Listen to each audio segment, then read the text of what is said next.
Alhamdulillah, wassalatu wassalamu ala rasulillah. Yettore nden wodani Allah nelanɗo en Muhammad sallallahu alaihi wasallam haɗani andinɗo en ko wowlen e ko gollen sen falama wulude e jam ka aduna min. O maaki e hadis mo hino weldina en itta ngaygu e ko bonnata hakkunde men. La yuminu ahadukum hatta yuhibba li akhihi ma yuhibbu li nafsihi. Nelaɗo maaki o hadis tedduɗo ɗo, hay goto e mon imanu mum on timmata, imanu makko on feŋotako ga ɓernde makko ha tuma o yi'ani siɗɗo makko on ko yi'ani hoore makko on. E ko tawata hino moƴƴi, hino ndagi, hino wondi no wondanma nafoore e mum. E ka gollondira hakkunde ma e yimɓe ɓen. No waɗi ko waɗi no yiɗirɗa ya gollindirane no moƴƴiri noon, ko noon kadi yiɗanta siɗɗo ma on gollondirgol e makko no moƴƴiri. En fof ɗen andi mo ɓe no yiɗani mo gollondirta on yo wonu hino laaɓani mo. Ngal laaɓal ngal yiɗanɗa hoore ma ɗon noon ko ngal kadi yiɗanta siɗɗo ma on siɗa gollude e makko. Hara naya janfo mo, naya tuuñu mo. Si a etanamo no yiɗirɗa ya etirane noon, si a peesanamo no yiɗirɗa ya peesirane noon. Ko wana noon kadi mo ɓe ino yiɗi hoolare mo wondata on yo wonu ko hoolare wonata hakkunde mon. Ko yiɗanɗa noon hoorema nden hoolare ɗon ko nden kadi yiɗanta siɗɗo ma on. Hara naya wujjumo, naya jattumo. Nden andi kadi mo ɓe no yiɗiyani hoore mum renagol e waɗugol bakkatu, renagol e waɗugol ko tawata ino bonna teddungal ma ngal. Ko yiɗanɗa noon hoorema ɗum ɗon ko ɗum kadi yiɗanta siɗɗo ma on. Hara a waɗani ko bonnata teddungal makko ngal, ko nandata e zina e ko wona waɗum. En andi kadi mo ɓe no yiɗani hoore mum ɓuttu. Ko yiɗanɗa hoore ma ɗum ɓuttu, yiɗan ɗum siɗɗo ma on. Hara a piyali mo, hara a yaltinali mo ƴiƴam.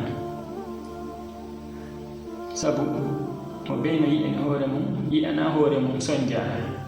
Ko a yiɗana hoore ma sonja ɗon, ta yiɗan hoore ma, ta yiɗan siɗɗo ma on yo sonjo. Ka ɓandu makko, ka hakkille makko, ka jawdi makko, kala ko tawata a yiɗana ɗum ɗon hoore ma, ta yiɗan ɗum siɗɗo ma on.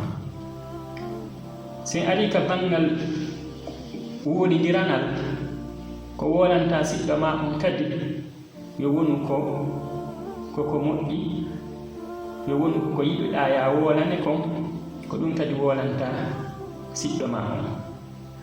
En andi mo ɓe no yiɗani hoore mum yo wolane gonga. Ko yiɗanɗa hoore ma ɗon noon wolanede gonga, hara e wolan siɗɗo ma on kañum kadi gonga.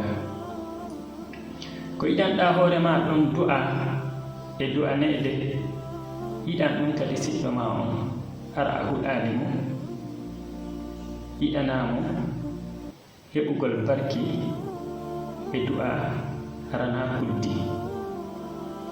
Ko yiɗanɗa hoore ma ɗon mantede e teddinede e jarnede, yiɗana ɗum kadi siɗɗo ma on, hara a aybinali mo, a jasinali mo, a ño'ali mo, sabu hiɗa yiɗi teddungal e ɓantede fii mum hiɗana ɗum siɗɗo ma on kadi hara a yennaali a waɗaali ko ɗuytata teddungal makko ngal.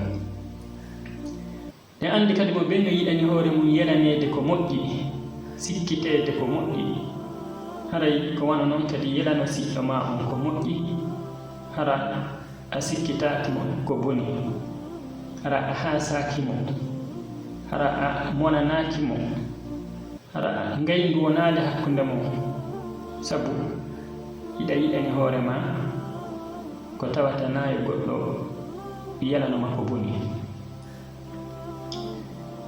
ɓiiji ɗo noon ɗi tawata hiɗa yiɗani ɗi hoore ma ko ya yiɗan ɗi siɗɗo ma on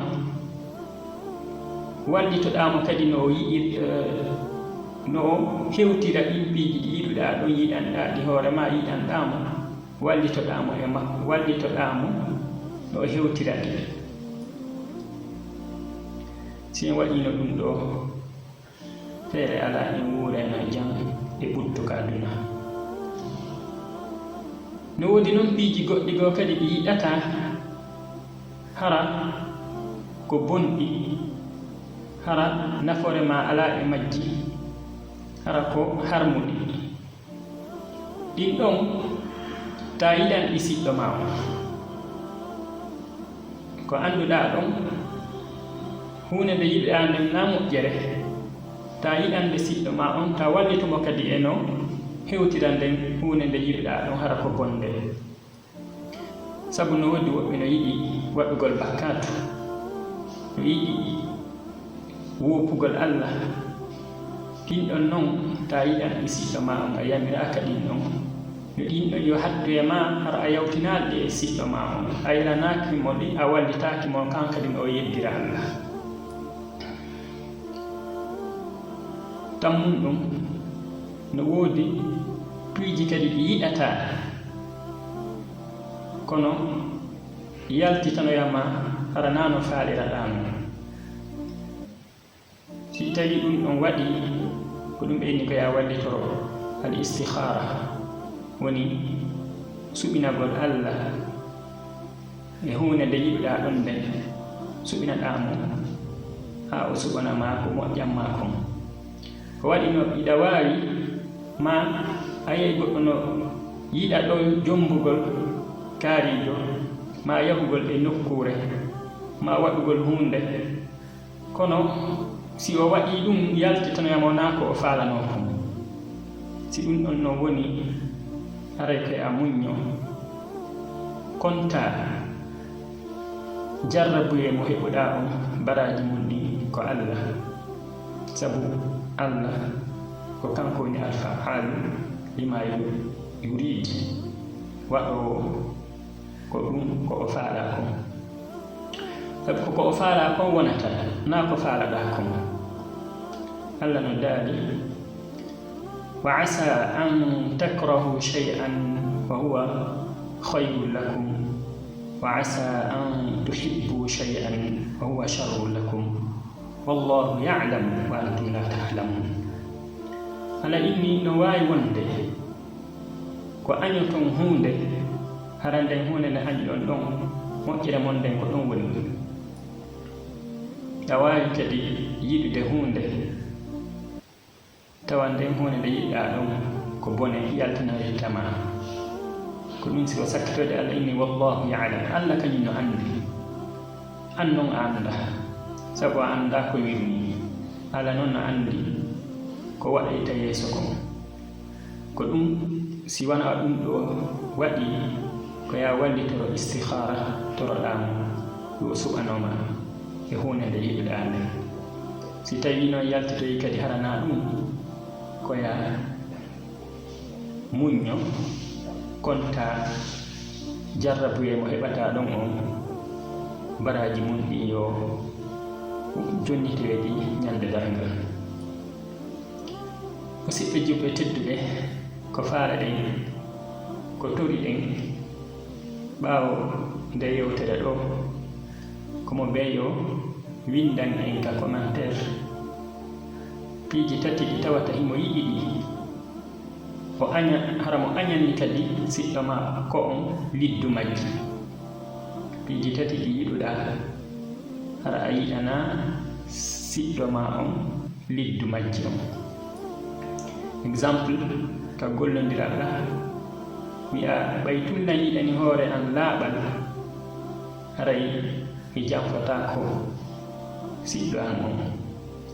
ɓaytum na yiɗani hoore an du'a e du'aneede mi huɗata siɗɗo an on.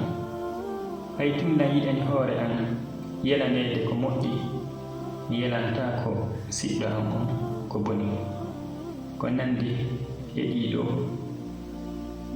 Assalamu alaikum wa rahmatullahi wa barakatuh.